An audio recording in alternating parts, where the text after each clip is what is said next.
L'on considère souvent que notre intelligence incarne une certaine indépendance, qu'elle est même cette sorte de lucidité pratique en capacité de nous extirper de ce que nous sommes.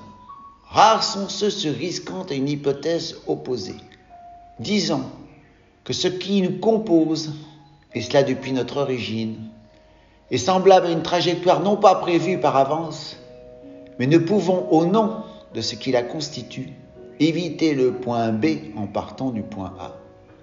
Bien sûr, certains, déjà pour se rassurer et pour ne pas avoir à admettre que nous pouvons appartenir à ce genre-là, me feront remarquer que cet état de fait, par définition, concerne toutes les autres races de ce monde, que ce que je sous-entends ne saurait tenir la route.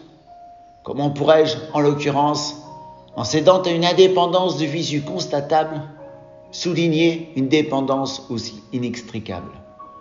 Le sous-entendu vaut la peine d'être formulé. Sommes-nous juste assez libres pour, à travers cette liberté, prétendre que nous ne le sommes pas? Ce sujet a été à maintes reprises traité.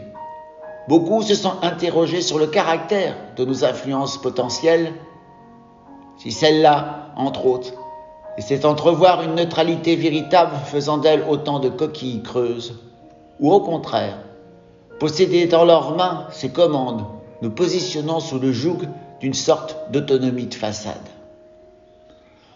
On peut distinguer dans le monde animal des différences de recul à l'égard du soi de chacun.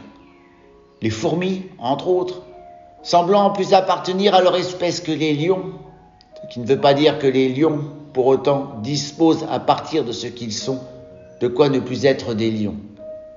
Certaines particularités dans le comportement parfois se remarquent. Elles peuvent nous surprendre pour ne pas être explicitement communes à la race à laquelle appartient l'individu qui les manifeste. Mais toutes ces prises de distance s'avèrent sous caution. Rapidement, celui qui en fait part est rattrapé par ce genre correspondant à l'espèce qui est la sienne.